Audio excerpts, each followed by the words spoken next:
John Morse is speaking from the Competent Communicator Manual Project 5, Your Body Speaks, concentrating on stance, gesture, facial expression, and eye contact to convey the message.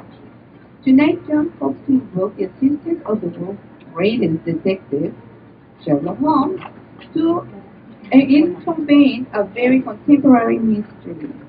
You can deduce that he was picking the right speech for the right day. The title of his speech, oh, what time do we live? Please help me welcome distinguished Toastmaster John Morse.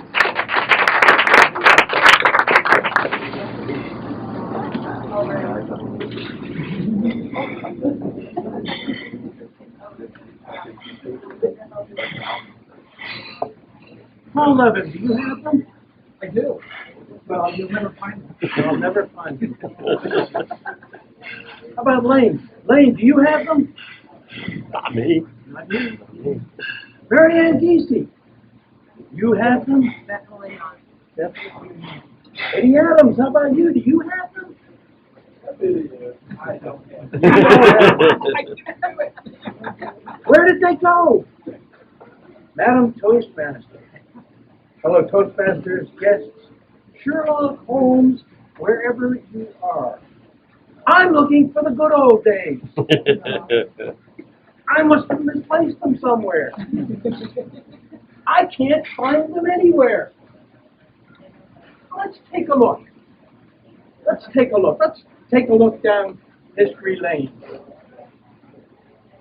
I may be the only one here who was alive during the 1950s. I don't think that's true, however, seeing Mary Frances.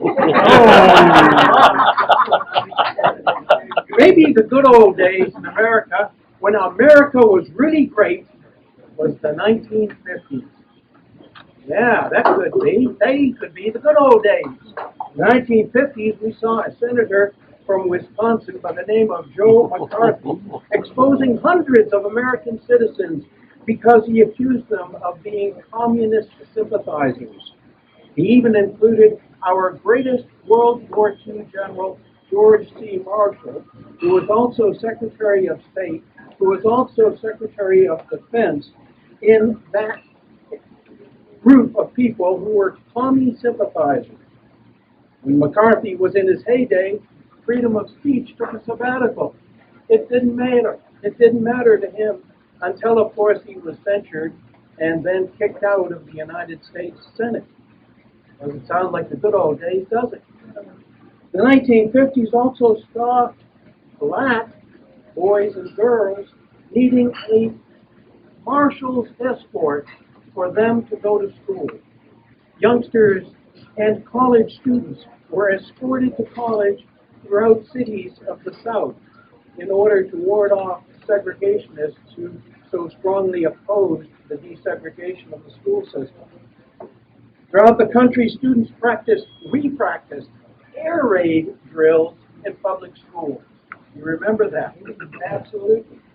Our deepest fears seemed realized when all of a sudden the Soviet Union launched Sputnik, and we knew that nuclear annihilation was circling the Earth. Wow. Now, does that sound like the good old days to you? Maybe not. Well, maybe it was the 1960s. Maybe the 1960s were the good old days. During the 1960s, for example, we saw a president, a United States senator, and two civil rights leaders assassinated. In the 1960s, we also saw and sent hundreds of thousands of American men and women into combat in Vietnam. And sadly, 56,000 of them came back in body bags. Parts of the American cities, you'll remember this, Eddie, parts of the American cities actually went up in flames in race riots.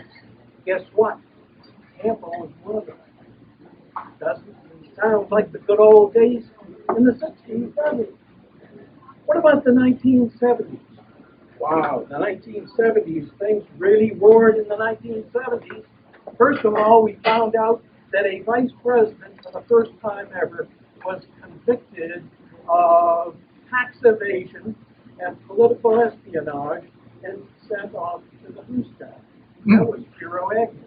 A couple of years, or a year after that, we found a president who was actually reporting everything that was said in the White House. Wow, wasn't that a novel idea? The fact of the matter is that his own words indicted him of supporting, organizing, and paying hush money, then trying to cover up crimes against his political adversaries. President Nixon resigned in office. His leading advisors, including the United States Attorney General, went to jail. Wow. I don't know. It doesn't sound like the 1970s. John, look, you remember waiting in line to buy gasoline? That occurred in the 1970s, too. We waited, what, half hour, an hour sometimes to buy gasoline? That happened in the 1970s. And we experienced the Iran hostage taking when Iran got even with us for supporting the Shah by taking our hostages from months on end. 1970s, were they the good old days? Maybe not. That gets us to the 1980s. Another assassination attempt on the president. Remember that? That could not have been a good old day. Ronald Reagan came within about an inch of being killed by an assassin's bullet. Not good. Not good. Then we launched a project called the Star Wars Initiative. The Star Wars Initiative was to create a vehicle for shooting down intercontinental ballistic missiles from space, from a space station or from a satellite. Since that time, 1980, we've spent more than $156 billion. And to date, we have never shot down a single intercontinental ballistic missile from space. It hasn't even happened. We also discovered a president who said, I can't remember, I don't know what happened. He said it 45 times when he was asked questions about the Iran-Contra scandal. Doesn't give you a lot of confidence that the good old days were in the 1980s, does it? Not really. And what about the 1990s? Maybe they were the good old days. The 1990s, George Bush was given a copy of the home team from the voters after one term when he broke his no new taxes pledge. The Republicans tried to shut down Congress and fell on their faces. And President Clinton was impeached for his shoddy personal conduct, and at that time the Senate voted against every allegation of or charge against him. Well, doesn't sound like 1990s for the good old days either. It doesn't. Not roughly. Now that brings us up to the first decade of the 20th century. The first decade of the 20th century saw terrorists attacking the Trade Center. We saw 3,100 Americans killed in that attack. This century also was the time when we started two wars, one against Iraq and one against Afghanistan. And what we found out through all of these experiences was this.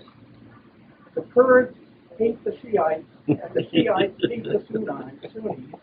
They've been hating each other for 800 years, and they still do. We can't get out.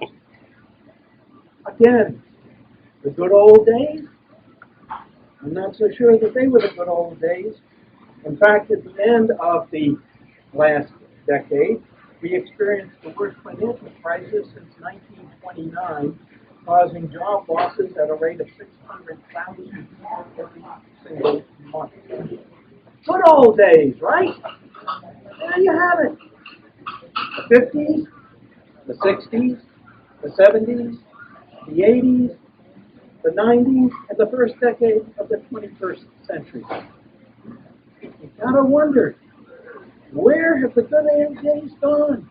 Sherlock, help me. I want to find the good old days. In case I can't, though, I'm going to forget about the good old days. For my part, I'm going to be satisfied with today. Madam Toastmaster.